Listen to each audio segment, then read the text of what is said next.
Dear students, today I am going to discuss on sequential circuit design using Verilog hardware descriptive language.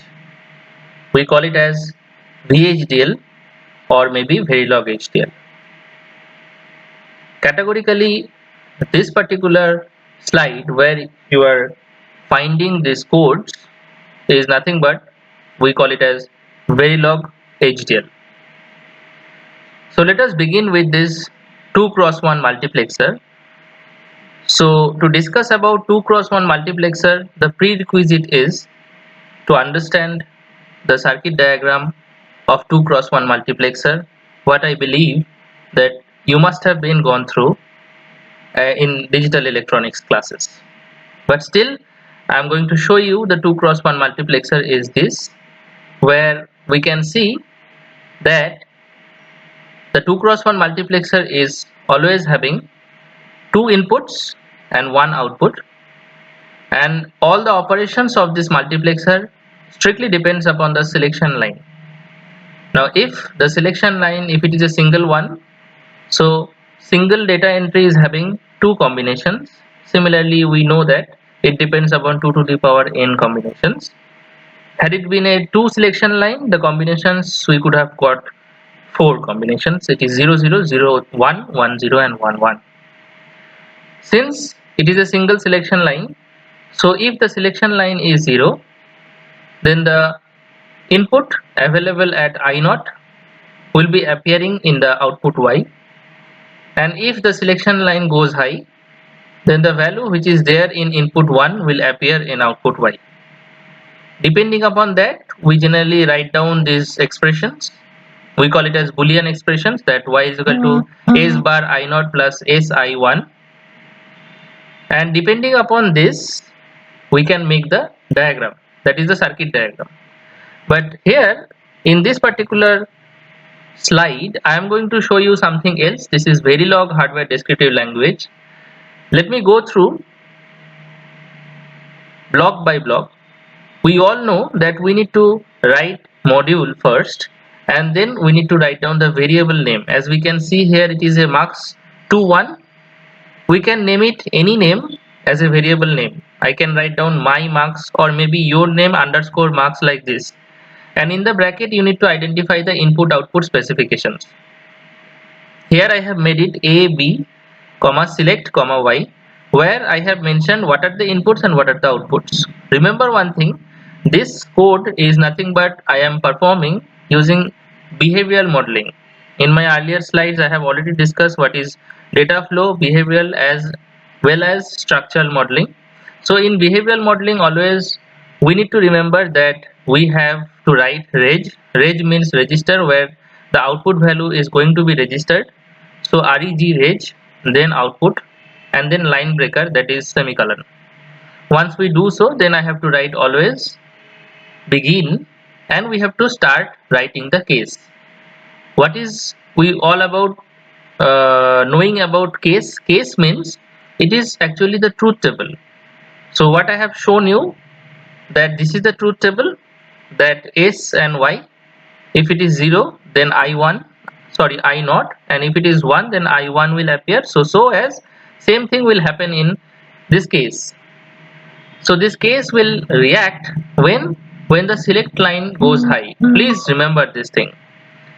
So if based on the selection line, so that is why in I have to write down case, and then in bracket I have to write down select.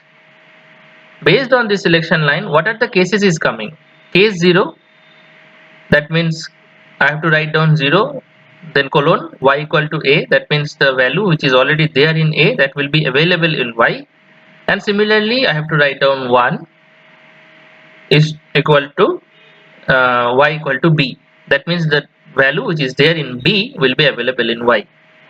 In default the data will be reset to 0, that means y equal to 1 bit, y equal to 1 b0 means 1 bit 0, that is 0. If it is a 2 bit 0, we could have write down as this is 0. If we could have written like 2 bit 0, then actually the zeros are coming like this.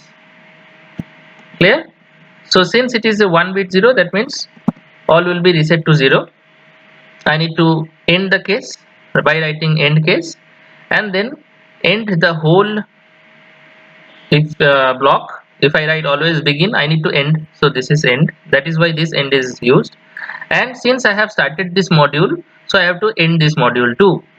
So this is a very simple one. Okay, I will also give you some assignments where you can do it in home also. By using this methodology, you can code any one of the sequential circuit, like multiplexer. You can go up to 4x1 multiplexer. Here in case of a 4x1 mux, what are the extra thing you will get? That is 4 inputs, that is I0, I1, I2, I3, and the 2 selection lines will be there. Based on 2 selection line, 4 combinations I will get, and similarly I need to do the coding. Also, in today's video I would like to show you 2 to 4 decoder. It is also very simple. Let us begin with the digital diagram. Let us recapitulate this. 2x4 decoder is having 2 inputs, 2 to many.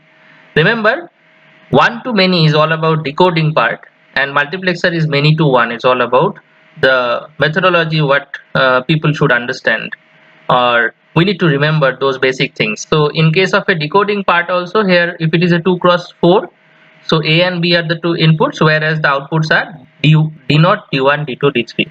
It may be of I mean whatever the notations you can write, you can free to do that.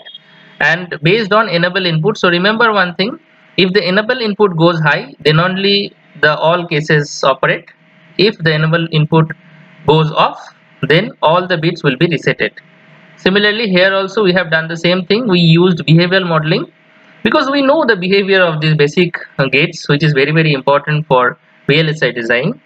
Here also I have written module, then decoder underscore 2 to 4 behavioral, whatever the thing you can write down because it is a variable name, and mentioning input output combination, where here also there are mainly, if it is a 2 to 4 decoder, that means here will be 2 inputs. So I have made here it is as array input array 1 is to 0 means input 0 input 1.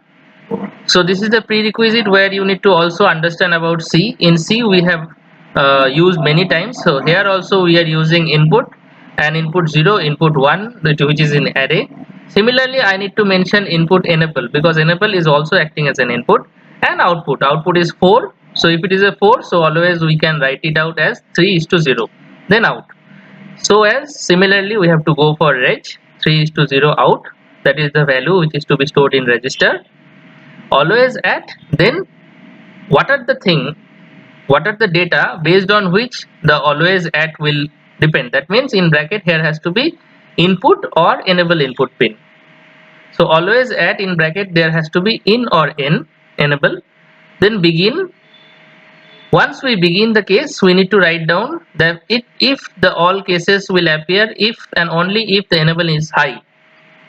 That is why we have written here it is as if enable, then case. These 4 cases will come. Why? Because we have got 2 to 4. So 2 to 4 means 2 input having 4 combinations. So I have written 2 bit 0 means 0 0 0 1 1 0 1 1. So as all the combinations will appear, that means we know the truth table where ones actually is getting to be I mean shifted from top side to the right bottom, and default case will be 4 bit 0. Okay, similarly I need to end the case, and else if it is not there, if all the case doesn't appear, then we have to automatically this will has to be resetted. Since we have begun this module, so I have to end this so as the module by writing end module. Hope you understood this video. This is very important one. In the coming slides we again discuss about the remaining part. Thank you.